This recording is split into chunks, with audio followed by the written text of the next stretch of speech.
we go. So welcome everybody to our continuing Lions Learning webinar series, and tonight's presentation is on childhood cancer. My name is Jamie Jones and I currently serve as the MDA Childhood Cancer Chair in addition to the District A12 GLT Coordinator. 5 years ago, LCI included childhood cancer as one of our newest pillars of service, and it was the focus of my governor's project. I guess I should probably start my PowerPoint. Thank you.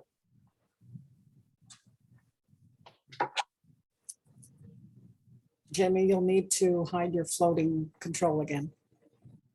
That is on more. Okay. Hide floating controls. Okay, we're good to go, Ruth? Yes, we are. Okay. So we're going to talk about several organizations that is prominent in Ontario with childhood cancer.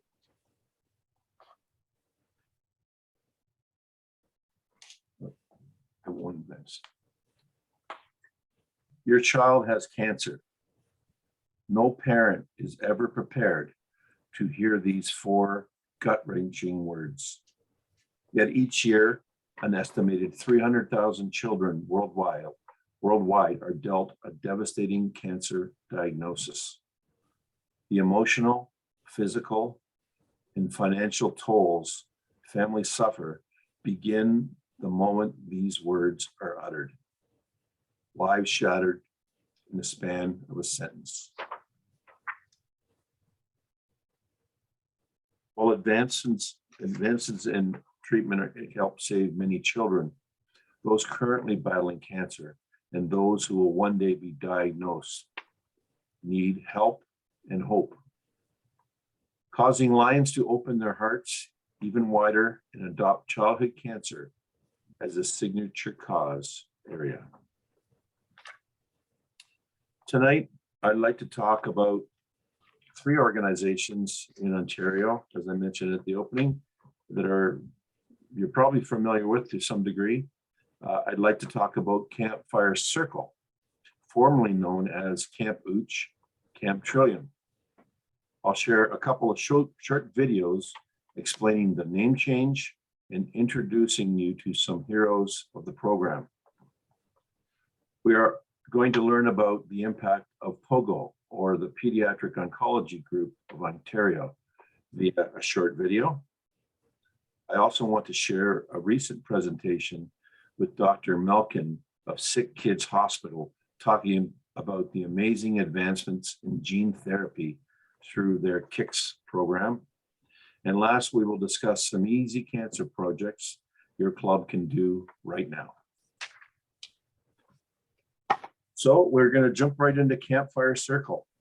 It is a privately funded, nonprofit oncology camp that supports kids and families affected by childhood cancer.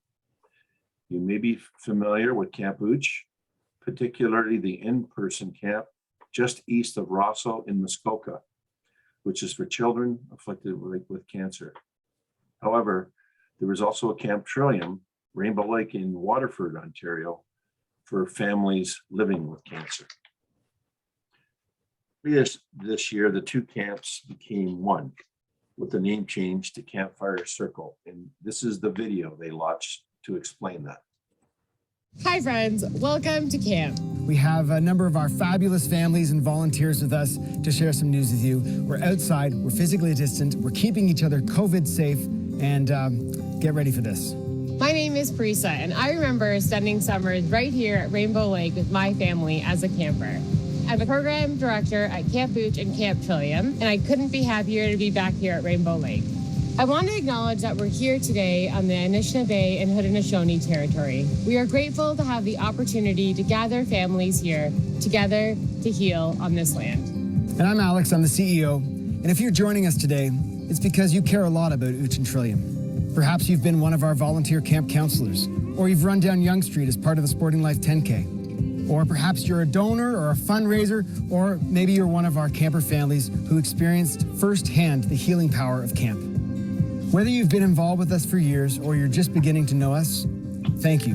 It is the commitment of a circle of friends who have enabled us to continue programming throughout this pandemic. Thanks to you, we continue to serve over 2,000 children and their families, and we meet new patients every single day at 5 pediatric centers across the province. This year, over 1,000 volunteers and medical professionals are helping us bring back overnight camp, including at our site in Muskoka, which is the only overnight camp that can provide intravenous chemotherapy and blood transfusions on site in Canada. We are bringing you, our community, together here today because we have some very exciting news to share. When Untitled merged, we started down a path to find a new name for our merged organization, one that would recognize our roots while sending us forward on a path to serve more kids and families together. By talking to you, we've done some learning. We've learned what the camp community means to you all, that it means friendship, that it means fun, and that it means feeling included. We heard from you that camp brought people together.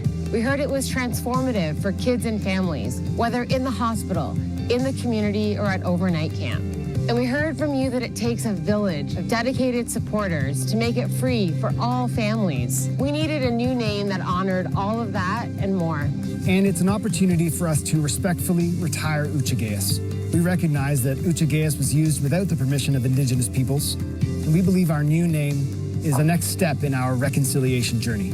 So, campers, families, are we ready to tell the rest of the world what Untillium's new name is? Okay, so this is the moment. Starting this January, Camp Uch and Camp Trillium will be known as Campfire Circle!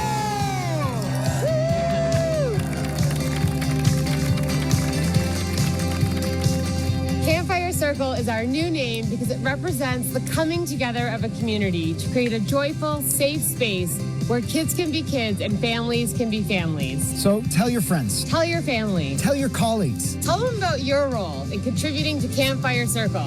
Tell them that while we are changing our name so that even more kids and families can experience the magic of camp, what isn't changing is our commitment to serve every child and family affected by childhood cancer in Ontario. With all that kids and families have suffered through cancer, and now with COVID, Campfire Circle has never been more needed. And you are an important part of Campfire Circle. May you dream of love And peace. and hope. And may all your dreams come true.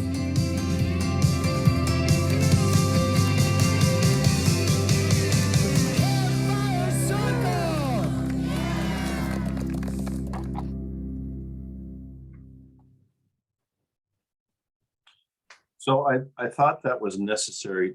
How do I get out of this? Hi, friends. Welcome to I thought that was necessary to show that a lot of changes with Camp Uch and Camp Trillium. A year and a half ago, they amalgamated, which was confusing in its own right. It was mostly from an administrative standpoint. There's a lot of common areas between the two camps, so they thought it would be more cost effective to combine them. They were still going to work as separate entities. And then when, the sensitivity to the heritage Indigenous people came of light in the last year, they changed the name of camp. They wanted to change the name of Camp Uch. So they came up with the combined Campfire Circle. So I thought it was important to have a little bit of a background on that. This next video is based on the former Camp Uch and Camp Trillium with frontline heroes Kyra and Nicole sharing their stories about the camp's impact. My name is Nicole, and I am a pediatric oncology nurse at Sickkids. And my name is pediatric oncology nurse at Sickkids. And my name is Kira, and I'm also a pediatric oncology nurse. I myself was introduced to it when I started working in pediatric oncology, and I have since gone to a weekend at camp as a camp nurse. I was a camper at Camp Uch for about 8 years, and I also was a patient at Sickkids Hospital, where I work today. So some would say that is a pretty wonderful full circle. My mom had always said that the doctors healed me from cancer, and Camp Uch healed my soul. Those words could not be more true. I really found my voice at camp that I didn't know that I had lost from my experience at the hospital. I met some of my closest friends at camp, but most importantly, it truly inspired me and pushed me to move forward and challenge me to where I am today. And I think that power of that community and those people that work there just is so incredible and so magical. Our paddle is named Infusing Infinite Love. So what we have here is etched a IV infusion pump. And we were sort of trying to decide which words to include in our IV bag. Oops. And we thought at first to put multiple words, words that sort of guide our practice as nurses. And we ended up just on love because we felt it was all encompassing of what we do at the hospital. And then we surrounded our paddle with paper flowers that represents all of the outdoor programming that Ooch and Trillium does. Cancer really strips them of their childhood, and Ooch and Trillium bring little pieces of that back. A few places around our paddle, we have these little butterflies, and these butterflies represent the campers and our patients that are no longer with us.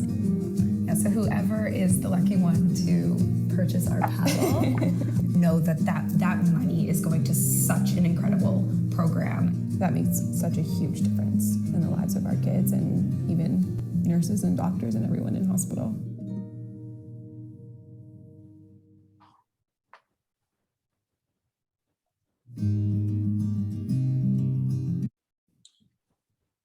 If you would like to visit Camp Ooch, you can attend their open house on Saturday, July.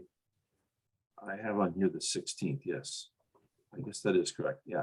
The 16th from 11 a.m. to 2 p.m. You'll have to register for the event if interested, so please email me after this presentation and I can send you the link. It is truly a magical place. I've been to it twice. With COVID, I haven't been the last couple of years because they haven't had in-person camps, but it really is awe-inspiring to see how it changes the lives of these kids. It's unbelievable. So if you have a chance to go, I truly recommend it. Okay, we're going to switch gears now and we're going to talk a little bit about POGO. So POGO is the Pediatric Oncology Group of Ontario.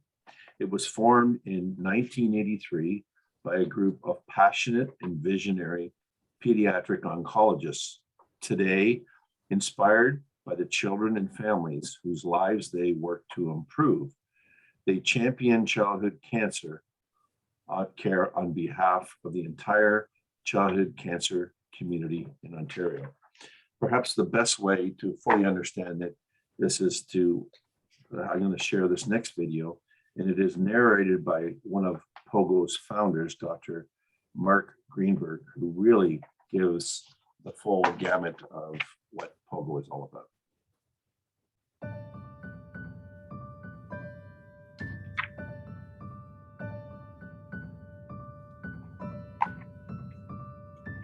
POGO champions childhood cancer care.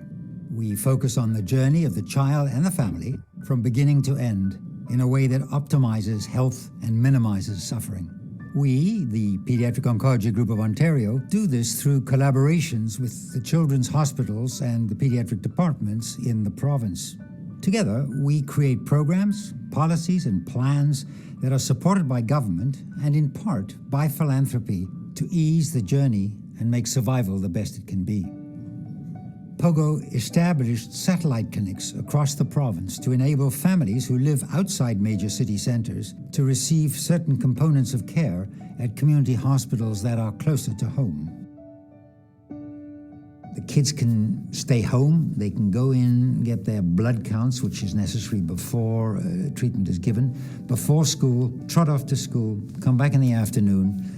Mum doesn't have to miss work and the siblings don't have to be out of school. So it's been a huge success in terms of saving money for the system and the parents, in terms of allowing kids to have much more time, and in terms of not disrupting families. The issue of cost, it is really not possible to have two parents working when one of their children has cancer. There are substantial increases in childcare expenses, in accommodation expenses, particularly if you live out of town, and in food expenses, because, amongst other things, many of these children are on steroids and are ravenous. When you are spending significant amounts of time in outpatient clinics, you got to feed your children, and if you're out of town, that means restaurants.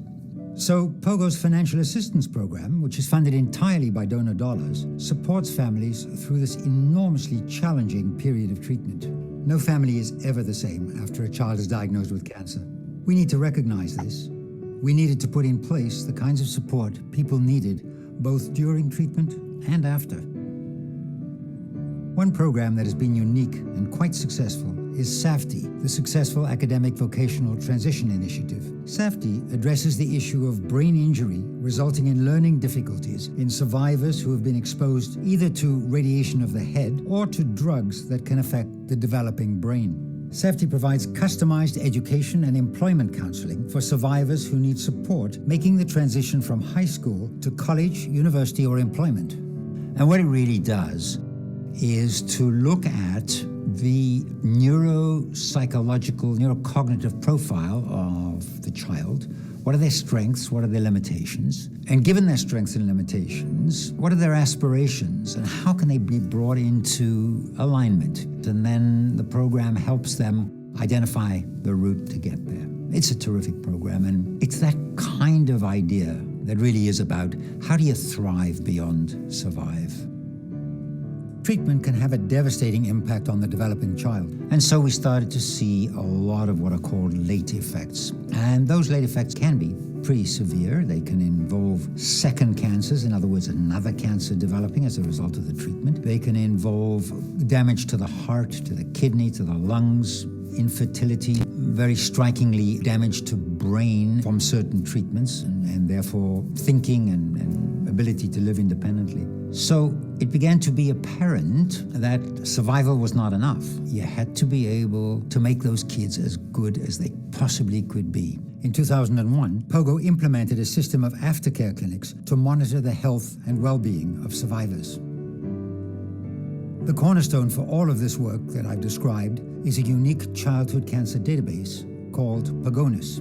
We were very fortunate that in the mid-80s, we figured out that the data available on childhood cancer at a population level was in fact not accurate and not reliable. And so we started a database initially on paper and pencil that began to capture basic information on every child treated for cancer in the province of Ontario. As time went on and information systems improved, we transformed this into what is called POGONUS, the Pediatric Oncology Group of Ontario Networked Information System. And this is a treasure trove. It's a gold mine. It has data on every child diagnosed with cancer in this province since 1985 and followed forward. So it looks at where they live, what their age was, all the demography. It looks at the particulars of the diagnosis and its subdivisions, and it looks at the details of treatment. The childhood cancer system of the future needs to ensure equity of access for all children with cancer before they get cancer, during the journey, and after the journey. It needs to be nimble.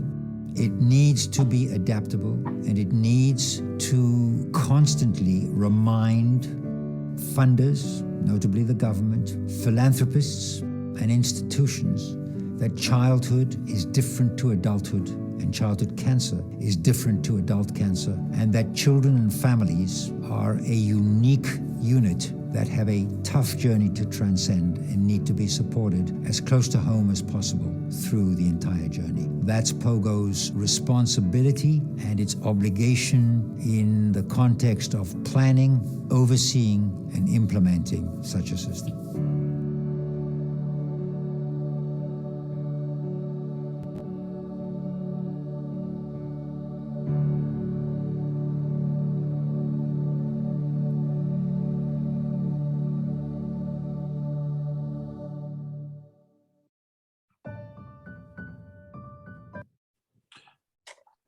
So POGO partner to achieve the best childhood cancer care system for children, youth, their families, and survivors in Ontario and beyond. Pediatric interlink community cancer nurses help children and families access support and services, including financial support. So because these are I guess, medical satellite offices all over Ontario, virtually in every multiple district in our, except for A9. I know they don't have anything in there, but I know that in our district, there's satellite offices in Barrie and Aurelia. And when a child is diagnosed, they can get their oncology treatment directly there. All of the medical part is covered by the government of Ontario, of course, through our healthcare system. But there's a lot of extras that POGO do that is not covered, and they rely on donations, they rely on support. You know, we all come from different walks of life, and when a family, you know, is given a diagnosis of cancer, some have different financial backgrounds, and it can be very taxing, not only emotionally, but also financially. So they will help out financially the families that need. The beauty of POGO is their nurses they have hands-on knowledge of who actually needs this help. So it's very difficult for us as Lions to try to help somebody who we know in the community is suffering because of privacy and everything else. So POGO is a great link between our ability to help and the families that need their help. One other statistic that's really disturbing is, although children diagnosed with cancer over 80, I think it's 82 or 85% survival rate, but of the survivors, 60% of children afflicted with childhood cancer that survive have some kind of affliction the rest of their life that they have to deal with. At this time, I'd like to call on Ruth Roberts. I'm going to stop sharing my screen, I think, and I think she wants to do a short poll. Yes, thank you. If I could just get you people to take a couple of minutes to fill out this very short poll questions. There's only 3 questions. I'll launch it now. And if you could take your time and read them over and make your choices, it's multiple choice for each of the 3 questions. And once it's all completed, then we will share the results with the group.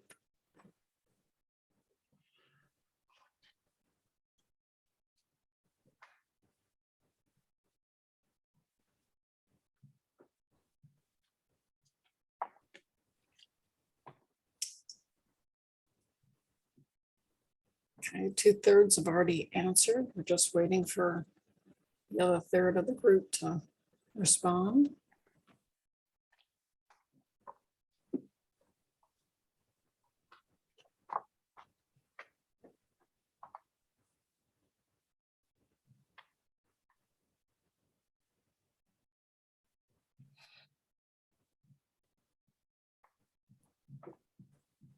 Just wait a few seconds more.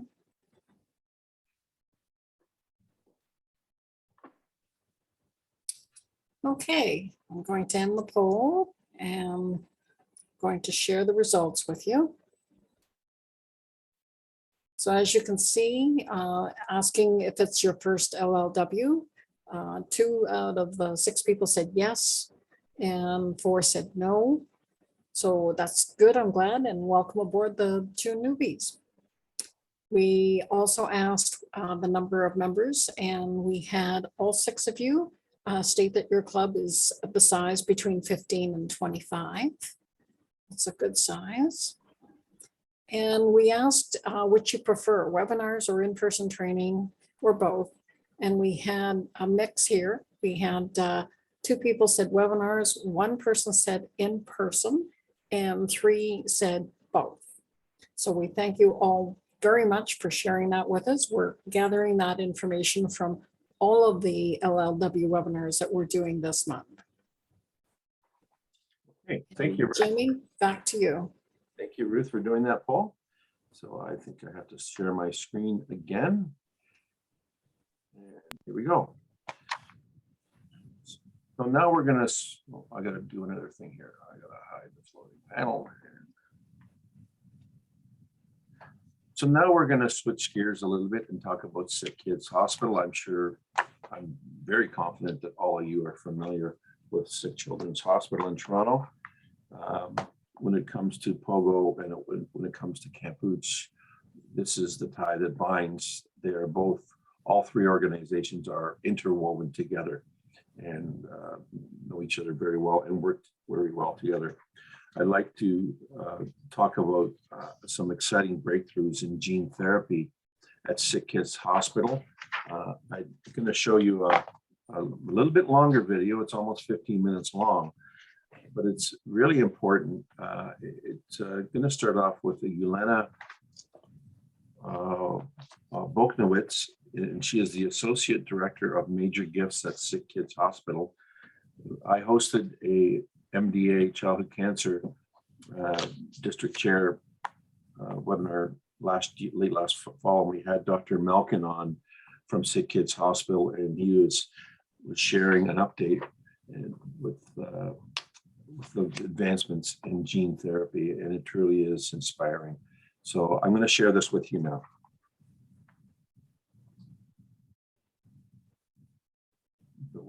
Yeah. Thank you so much for having us today and for the opportunity to share some information with you about the Guerin Family Cancer Center at Sickkids Hospital. So as Jamie said, my name is Yelena Boknowitz, and I am Associate Director of Major Gifts and also the Foundation Representative for the Guerin Family Cancer Center. We also have Dr. Malkin joining us, who I'll introduce just before he speaks. So I thought I would share a couple of brief overview highlights about the Cancer Center, and then I'll give the floor to Dr. Malkin, who will share some information with you about the remarkable work he's doing in the cancer genetics program, which is really revolutionizing the way we diagnose and treat cancer patients. So the Guerin Family Cancer Center was established in 2010 with a mission to facilitate and catalyze innovation in multidisciplinary care, research, and education. On average, the center sees one new cancer patient per day with over 1,400 admissions and more than 20,000 clinical visits on a yearly basis. So it's a busy place, and while these numbers seem high, there is a bright side, with over 80% of children diagnosed with cancer at Sickkids surviving. So that is the bright side of things. The cancer is committed to looking after the whole child, and has a really robust psychosocial program. This has been a big focus of the program over the last few years, and it's for children and their families dealing with a cancer diagnosis.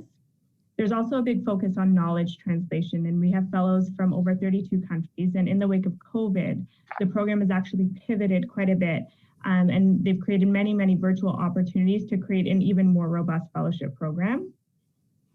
And then the star of the show here, Dr. Malkin, he'll tell us a little bit more about the precision medicine program, which is very well regarded and really serves as a model for other institutions. So I think I'll let Dr. Malkin really provide you more of the detailed information on that, but I thought I could just quickly introduce him and some of his accomplishments, and there are many. Dr. Malkin is currently a clinician scientist and pediatric oncologist in the Division of Hematology Oncology and the director of the Cancer Genetic Program at Sickkids. He's also a senior scientist in the Genetics and Genome Biology program in the Sickkids Research Institute, and he's a professor in the Department of Pediatrics and Medical Biophysics in the Faculty of Medicine at the University of Toronto. In addition to all that, he has an active clinical oncology practice at Sickkids and both undergraduate and postgraduate teaching responsibilities at the university.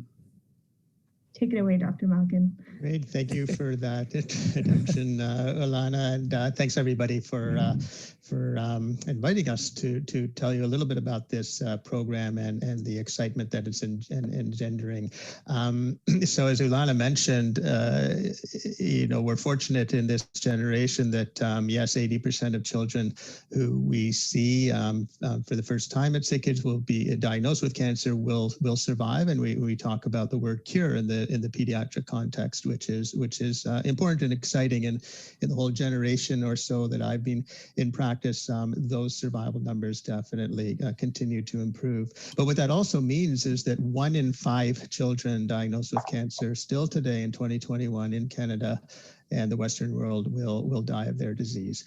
And in fact, when a child with cancer, when the tumor relapses or is metastatic at the point, meaning that it's spread elsewhere, or it doesn't respond well to therapy, then at that point in time, the likelihood of survival is really dismal, less than 5 or 10%. So we have still major challenges in our hands. And in fact, Of the 80% who survive, about 70% of adult survivors of childhood cancer will have a late effect of the chemotherapy or the tumor itself that impacts their quality of life, their ability to work, their ability to go to school and things like that. And while many of those are relatively minor and often they are able to accomplish amazing things, about 30% of children who survive and become adults do suffer significant late effects such as infertility, the risk for second malignancies, third malignancies, cognitive development problems, heart problems, and so on. So even with this great success in survival, we have an awful long way to go to really change the trajectory. So about 4 years ago now, we started to develop this program, which we call KICS, and it's KICS, which stands for Sickkids Cancer Sequencing. And if you find the logo on our site, it's a little running shoe with the shoelaces being the DNA molecule, the little double helix. And the little running shoe is kicking cancer in the butt. That's the idea, is to kick it right out. But the principle of this program is that we are now have this capability of taking patients who have these very hard to treat cancers and taking a sample of the tumor and extracting the DNA, the genetic material that makes that cancer what it is. And we take that material and sequence it. We basically map out the entire alphabet of the genome of the cancer cell, which is going to be different than the genome of a normal cell. And we now are able to sequence, we call it Sequent Dna Sequencing, about 3 billion base pairs, so 3 billion letters of the alphabet, which is what the DNA molecule is. And we can actually technically do that in about 24 hours. Just to put some context to that, when I was doing my postdoctoral training a few years ago, shall we say in the early 90s, I was working in this area and we could sequence 250 letters and it took about 6 days to get results. So the technology has just absolutely exploded.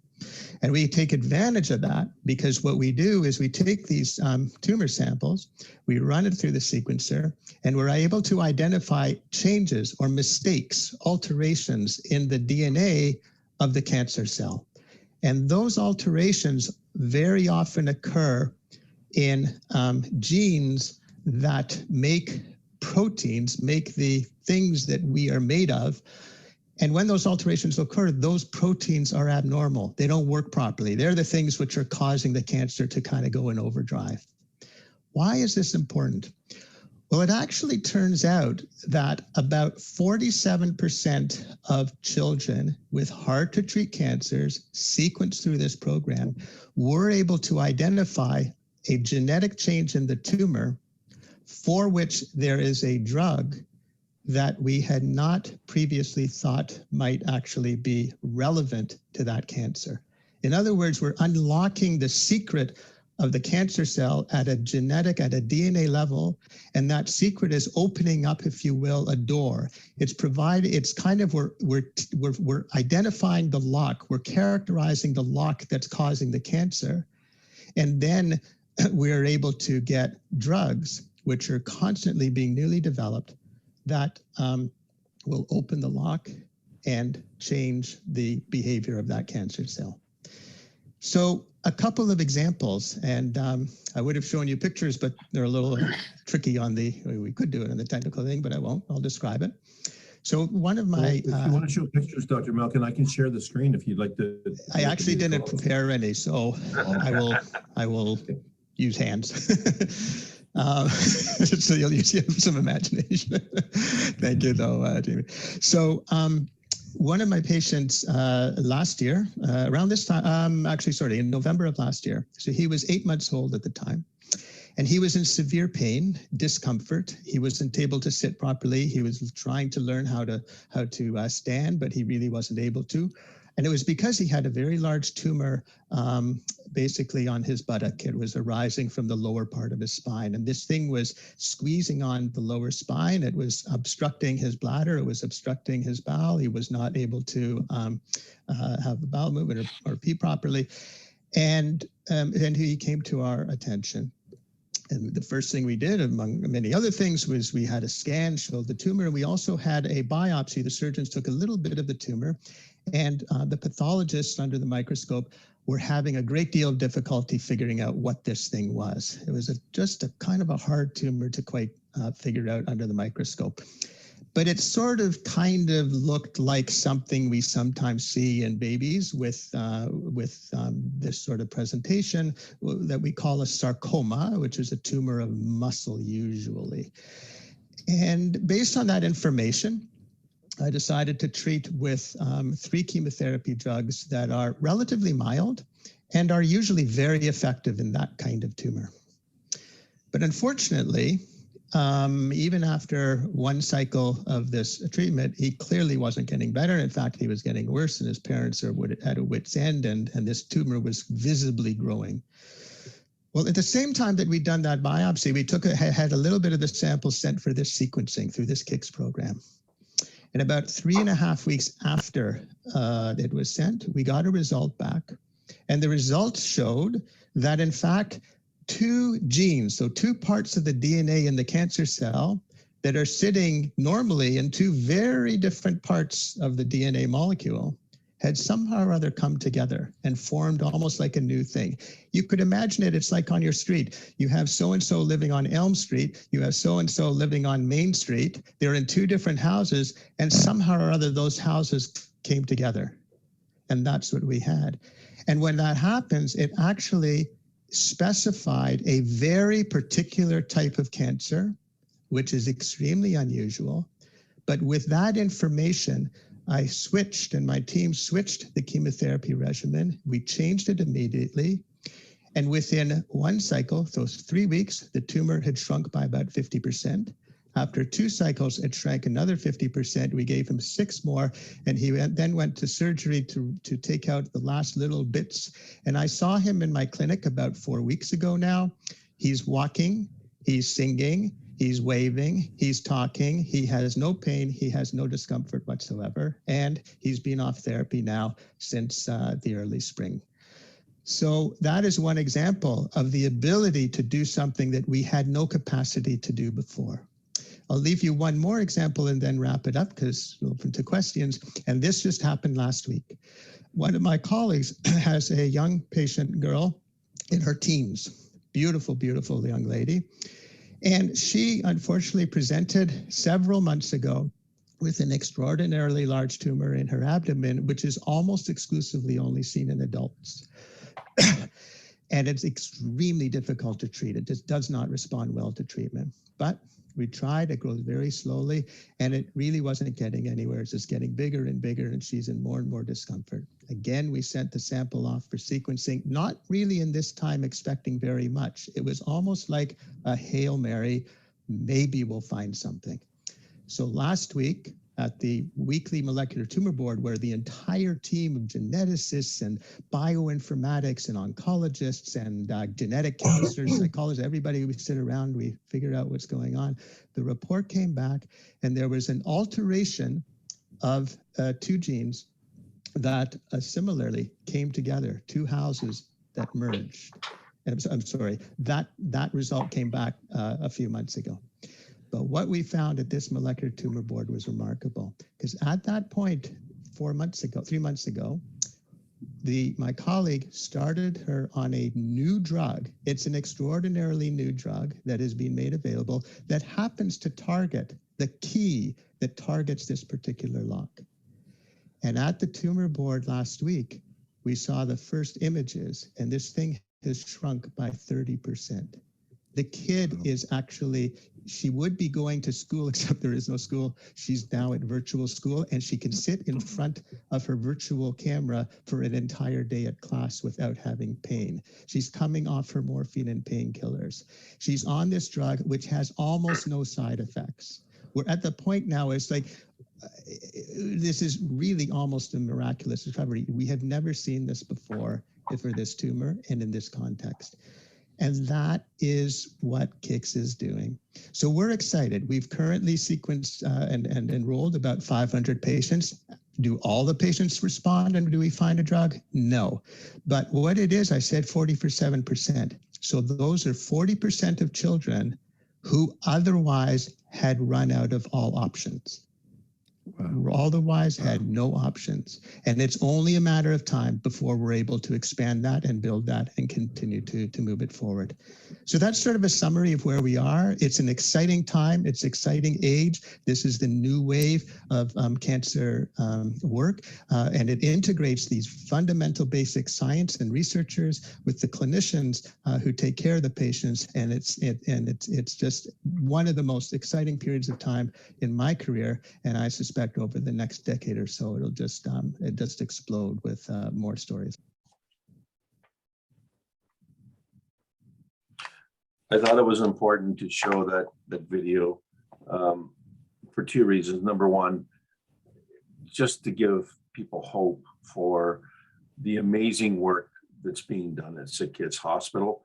And the other thing is not very often you see a doctor this excited about a therapy, and the work that they're doing is truly amazing, and it's changing by the month, it's changing by the week, it's probably even changing by the day, and it truly is inspiring to know that there is hope, especially because most of the therapies they're doing with the gene therapy are less evasive than the more robust chemotherapy and surgeries. It's truly inspiring. So it's important to know, to have a bit of a background of these three major organizations between Camp Ooch, which, as we heard earlier, kind of heals the soul, Sickkids, who heals the patients, and then you've got POGO, who kind of helps heal the children intermittently and also the families. So it's important to know the relationship between those three. So I thought it was best told in those videos. We're going to talk a little bit about cancer projects now, and I'm going to ask you to share some of your projects or ideas about potential cancer projects. These are just a few that I've become aware of and I've jotted down. One is to identify nearby childhood cancer centers such as POGO or Sickkids and provide craft materials, books, puzzles, and games to children receiving therapy or treatment. Another one is to write personal cards of well wishes and share them with a local cancer center. Again, POGO would make sense. That way it might impact children closer to home near your district. Obviously, discretion is the key in this. Another one is to make or buy new hats or caps, headscarves, and blankets to donate to children's cancer centers. Prepare healthy meals for families with children undergoing treatment. This may be possible in smaller communities where affected families are known to the club. We have to remember to be discreet and respect the privacy of families. We just can't show up and we heard your child has cancer and we're here to help, although the gesture is would normally be appreciated. We have to respect the privacy of the families. Gift cards to identified families, gas cards, meal cards. Maybe they could be given to the families directly if you know them personally or the club knows them personally, or they could be given to POGO for them to distribute to families in need. Cards could cover the expenses of gasoline, parking, food, etc. So those are just a few ideas that I've become aware of. There's others that we can go on, but I'd like to open up. I don't know, Ruth, what is best to raise her hand or put it in the chat? Perhaps raise their hand and we can unmute them. So if you want to be able to speak, please raise your hand. If you're not comfortable talking, go ahead and type it into the Q&A and we will pass that on to Jamie so it can be answered. Anyone at all?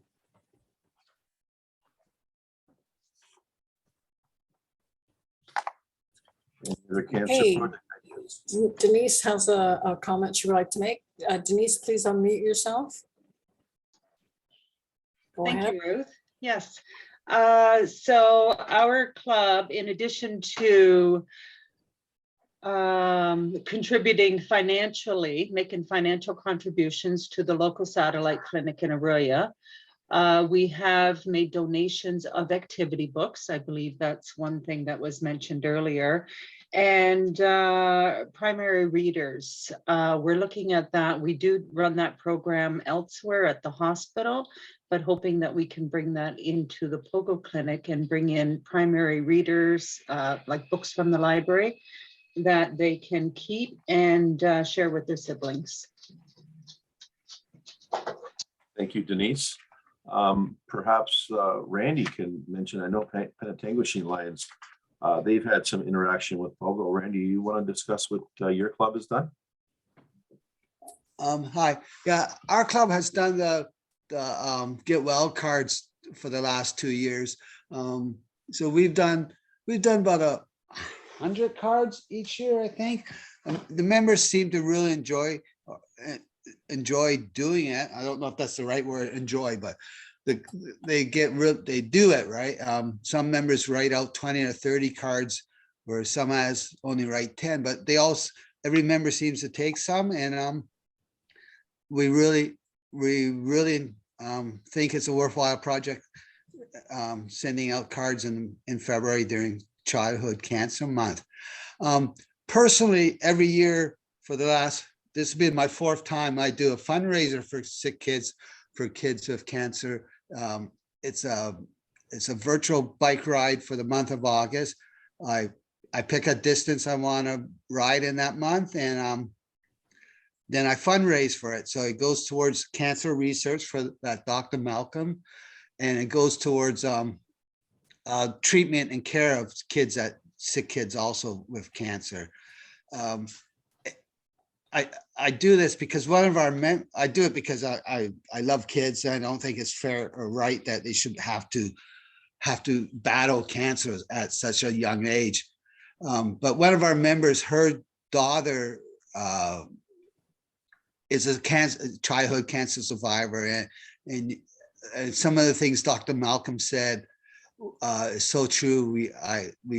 She has those other symptoms or complications. She's in her in adulthood, right? So it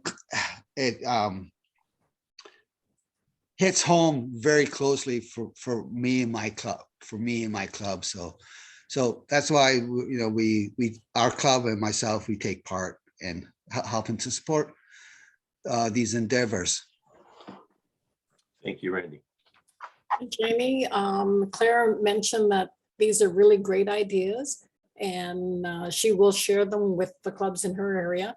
She said for Stainer, they actually donate funds to POGO. And Lion Barb mentioned that there's a young boy in the community close to Port Carling, and the Lions have supported them financially, as well as with gas cards and other ideas that are great, and she'll bring them to the club as well. And Denise mentioned that she wasn't sure if it was my club or Tiny that made the lap quilts that go to the POGO clinic. I believe it is Tiny that's done that. It was definitely not Victoria Harbour. In serving our community, it's natural for us to want to reach out to families that we may know personally, but we've got to be very careful in doing that. And I'm sure that what's been done it's followed that method. But some family, it's just like Camp Hooch. When I started learning about Camp Hooch, I just assumed that every kid would want to go to camp. Well, not every kid wants to go to camp, and some families are extremely private.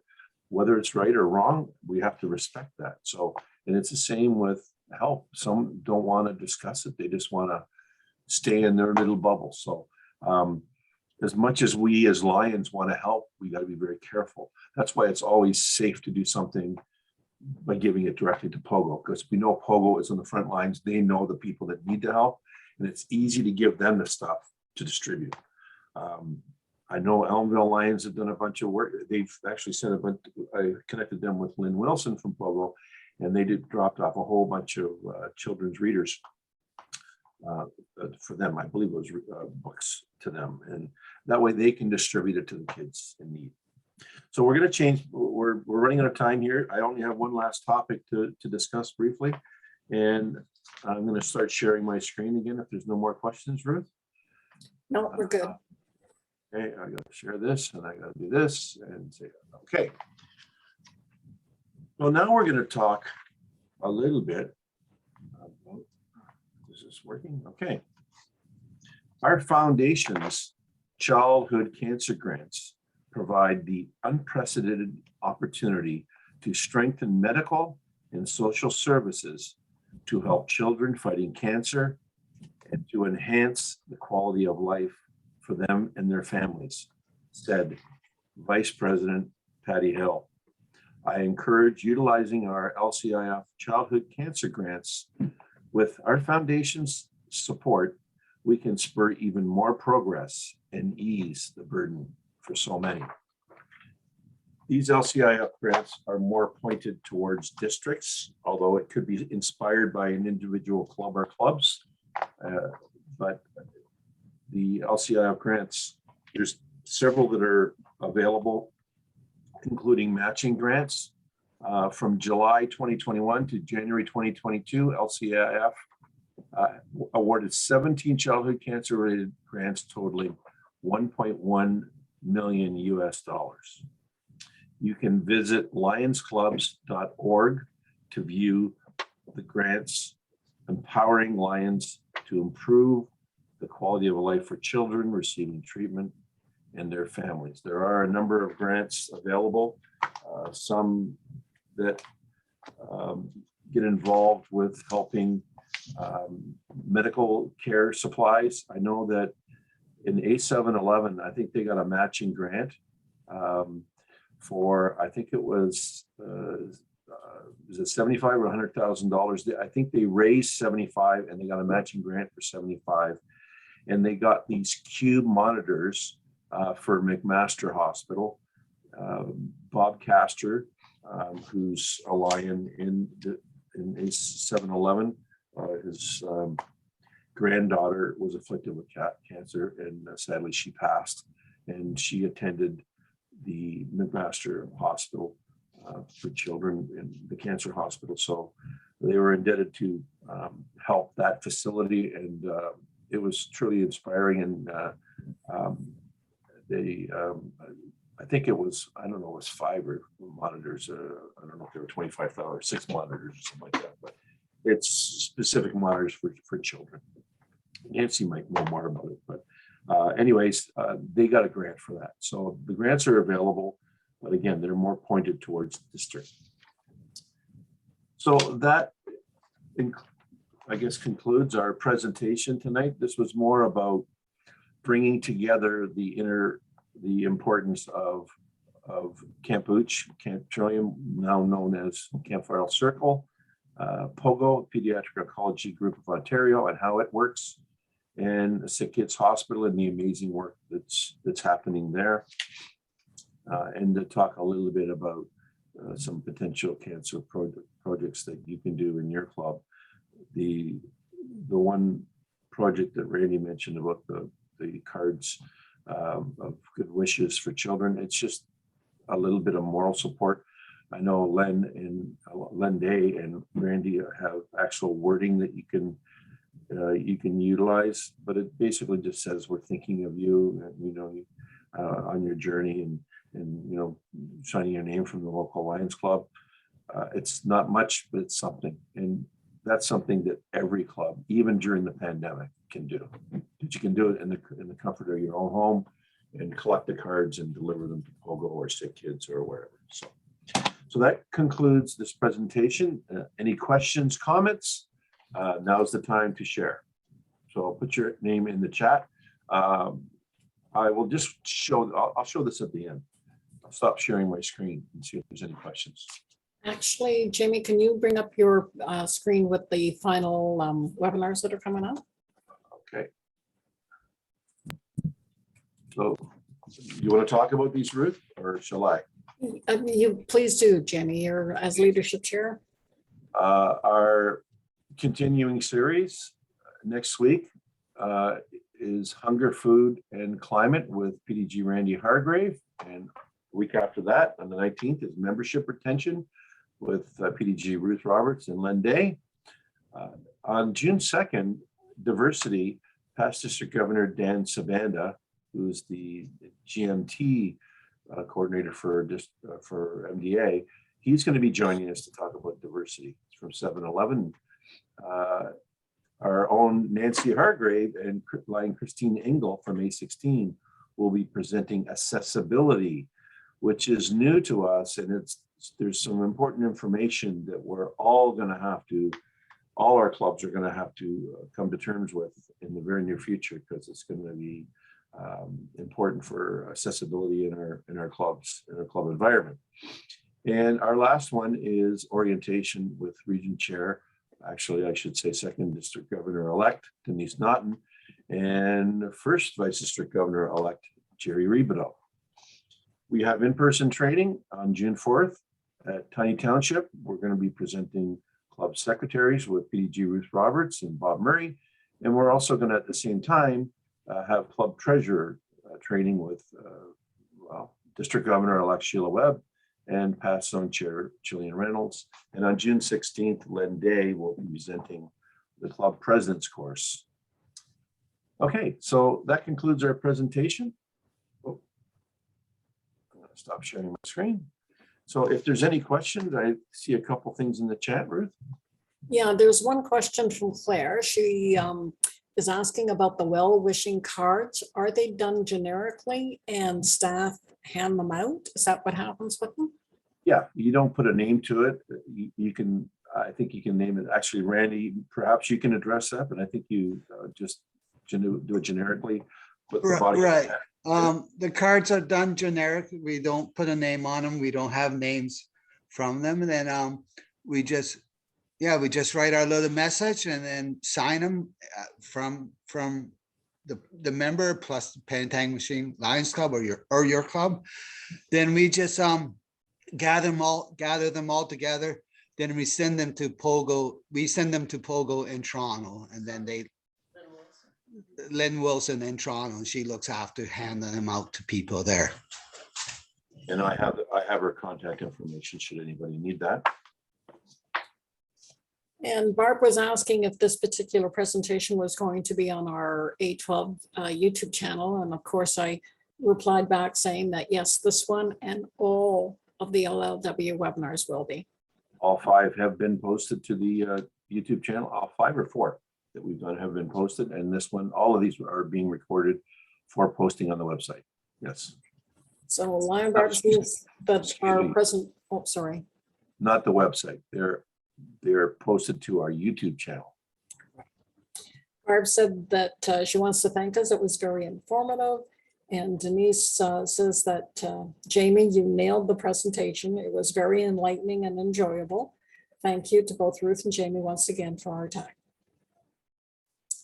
And Well, I took advantage of, the messages on those videos were perfect and enlightening, and I thought it was best just to share those, because rather than hear me talk about it, it would be better for them to be presented as directly from those foundations. So it should be just a little side note to all this.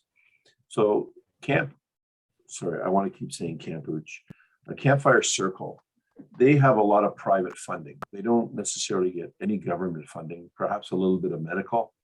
The actual in-person camps, nurses and pediatric oncologist doctors, they actually give up their time and volunteer their time to be there. If you get a chance to visit the camp, it really is amazing. They have one building, it's called the Med Shed, and it is literally a hospital. They do chemotherapy on site. It's the only place in Canada where that is done, but it doesn't look like a hospital. They decorate it like it's a camp, and they camouflage all the stuff that people might be scared of going into a doctor's office. They rely a lot of public funding. So as a matter of fact, I was shoulder to shoulder with Mr. Mervish when I was there at my first visit to the camp, because he's a major donor. But it was the focus of my district governor's project to help out with handicap door accessible hardware on the camper cabins.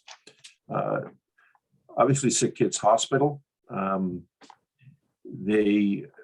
Some people contribute to that on a weekly or monthly basis because it typically goes to research, and to know that it is funding the exciting work that Dr. Malkin talked about. It is inspiring in itself. We know that the money is being put to good use. POGO, it's a little bit of both. It's a little bit of government funding for the medical aspect, but all the other things that are behind the scenes. When we hear somebody, a child or a family is afflicted by cancer, and they're successful, and after 6 months, a year and a half, they're cancer free, and they're a survivor. There's still a lot of baggage that they have to deal with the rest of their life, and that's where POGO comes in. It's all behind the scenes, and most of us are not privy to it, but there could be things that the child has to deal with the rest of their life, and POGO is there to help them. And that's where we come in. We can help out with all the extracurricular things in the families that otherwise isn't funded. So it's just I thought it was important to know the fundamentals of the three, so it gives us a better approach on how we can best help them and best service. Great. And Clara said, thank you very much. It was all very inspiring and helpful. And everyone seems to be quite pleased. Okay, good. Okay, well, thank you for joining us tonight. I'm sure everybody's anxious to watch the ball game or one of the hockey matches this evening. So thank you for taking an hour out of your busy schedule to join us tonight. And again, we will be posting this to our YouTube channel for future viewing. So if you know somebody in your club that missed this, that you thought might appreciate this, just direct them to our District 812 YouTube channel for future viewing. Thank you very much, Ruth, for your assistance and leadership in this. And without further questions, I'll say goodnight to everybody. Thank you for joining. Great. Thank you very much, Jamie. Really appreciate your time and effort on this. This was great. Recording, stop the recording.